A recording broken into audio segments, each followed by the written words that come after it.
Hello, everybody. Welcome back to Wolves Wired, podcast dedicated to all things NBA and all things Minnesota Timberwolves related.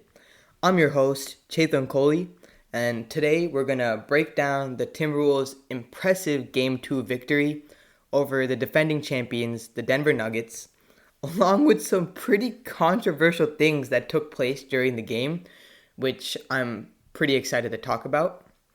So let's just jump straight into it. After stealing the first game of the series on the road, the Timberwolves came out and delivered an absolute beatdown on the Nuggets in Game 2, leaving no doubt who the better team was during these last two games.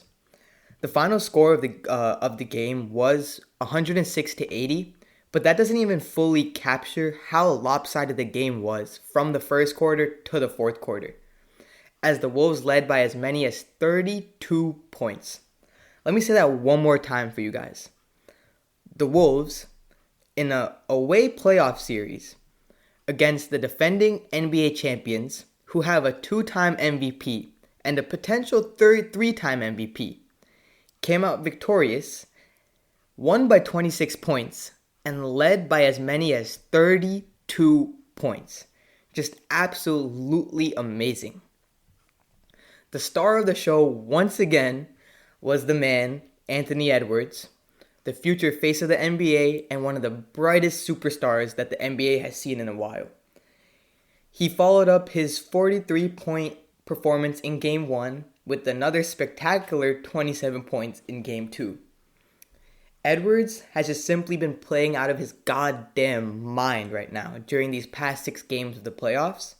And as a Wolves fan, I have just been in awe watching him play, and I'm just at a loss of words every time I see him step on the court. And it's just a breath of fresh air to see someone on the team who goes out there any given night and gives their 110% on both sides of the floor. And the Nuggets just simply have no answer for Anthony Edwards due to his explosive scoring ability and just by the fact that he's just outmatched the intensity of the Nuggets as a whole. But it wasn't just Anthony Edwards during the game who the Timberwolves got contributions from. They got contributions from their whole roster from numbers 1 through 15, especially because they were without their defensive anchor in Rudy Gobert. Gobert unfortunately missed last night's game due to personal reasons because his son was born yesterday morning. So just a huge congratulations to him for that. And along with that, Rudy, today, a couple hours ago, it was announced that he won his 4th Defensive Player of the Year award, tying Ben Wallace and Mutombo for the most Defensive Player of the Year awards won by an NBA player. So just another huge congratulations to him for that. Such a well-deserving award for the anchor for the number 1 defense in the NBA. So without Gobert yesterday, the Wolves throughout the whole season and even the regular season have always had a next man up mentality, meaning that if they know they're going to be without one of their key players, all the other players step up and work twice as hard. And that's exactly what Cat did. He finished the game with a very solid 27 points and 12 rebounds. Along with him, this NBA Sixth Man of the Year, Naz Reid, filled in for Rudy and had a very strong offensive performance, putting in a solid 14 points. But the most impressive thing to me was his defensive impact, where he had 4 blocks. But the main thing that I saw was the defense that he played on Jokic. This was the best defense that I've ever seen Naz Reid play in my entire life. And on top of that, I have never seen someone lock up Nikola Jokic like I saw Naz Reid lock him up yesterday night. At one point of the game, Jokic was literally approximately 4 to 6 feet away from the basket. And Naz blocked his shot not only once, but twice. And in the same possession, contested Jokic's hook shot and forced him into a miss. And ultimately held Jokic to 16 points, 16 rebounds, and 8 assists. By no means is that a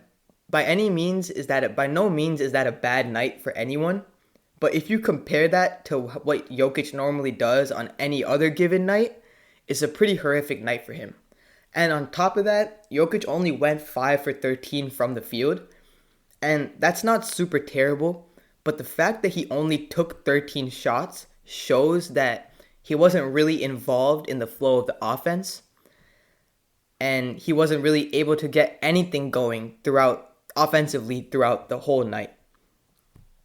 The most concerning part for the Nuggets, to me, it has to be their lack of fight and urgency just overall when they're playing the Wolves. And their head coach, Michael Malone, after the game yesterday night, he just simply called out the team and said that the effort that they've been playing with has just been absolutely lackadaisical. And they just lack mental toughness and fortitude. And that was evident on the court yesterday night when they got absolutely beat down by the Timberwolves. Along with this, Jamal Murray in particular struggled heavily, shooting just 3 for 18 from the field. And as a Wolves fan, I'm amazingly happy with that. I would love for Jamal to go out every single night and shoot 3 for 18, shoot 3 for 20, build a neighborhood by shooting the bricks that he's been throwing up throughout this whole series. So as a Wolves fan, I can't be any happier by the defense that Jaden McDaniels and Nickeil Alexander-Walker have been playing on Jamal. And if the Nuggets even have a slight chance of coming back in this series, they desperately need Jamal Murray to find his rhythm. And they need him to find his rhythm really, really fast if they want to climb out of this 2-0 hole. But again, as a Wolves fan, I really hope that doesn't happen. And I really hope that he continues building mansions on mansions with the bricks that he's been shooting.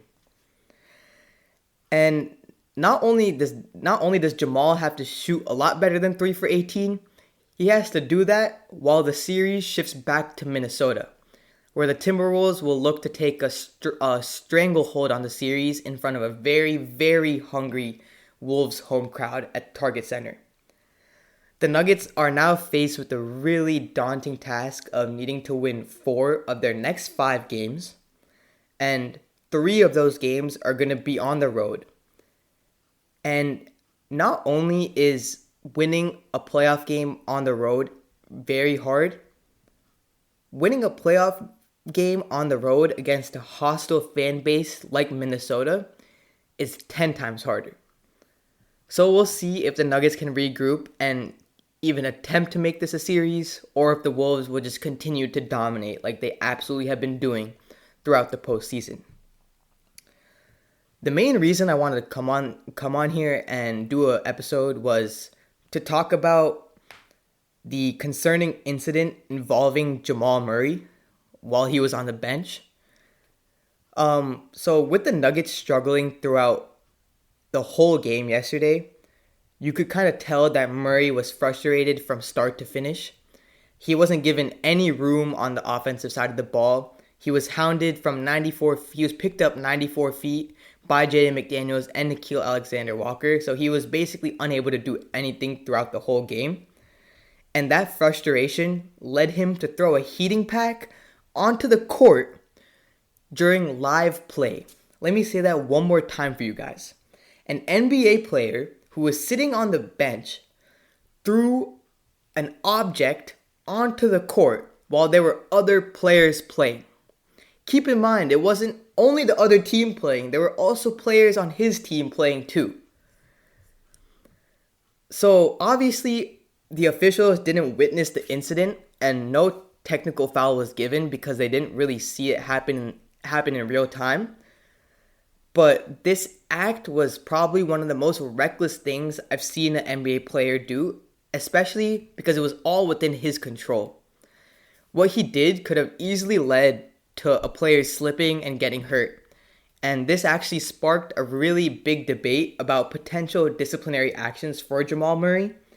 But the NBA ultimately a couple hours ago came out and said that they decided to only fine him $100,000 for this action.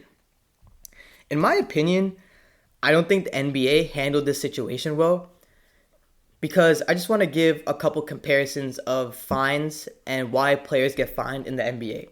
So in the regular season, just a small example, Rudy Gobert was fined also $100,000, but he was fined $100,000 for throwing up the money sign at the end of a game to an official because he thought that the official made a terrible call, which costed the Wolves a game, and he threw up the money sign implying that the other team had the refs in his pocket.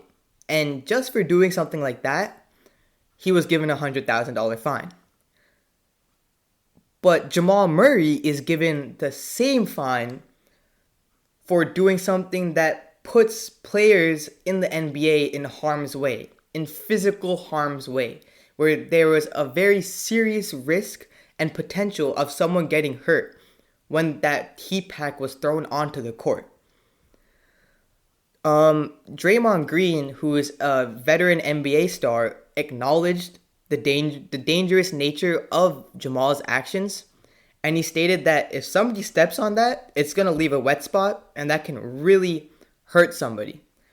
However, obviously, Draymond didn't agree obviously with Jamal being suspended because Draymond as a player has completely different perspective on the league just because he be getting suspended almost every other week. That's a story for a whole nother episode. But the main reason why I'm very confused by the penalty the league gave to Jamal is because it now sets a precedent for what Jamal did. So now if another player does something similar, they can't be given a heftier punishment because Jamal was only given a $100,000 fine for doing that. And not only is that a problem, what he did isn't being a good role model for the next generation of NBA players or the next generation of young athletes. A lot of the people that tune into the NBA are young kids, like 10-year-olds, 11-year-olds, 12-year-olds, 13-year-olds. Kids who are just getting to the next competitive stage of their basketball careers. Some of them might be starting AAU basketball. Some of these kids might be starting travel basketball. Some of these kids might be playing high school basketball.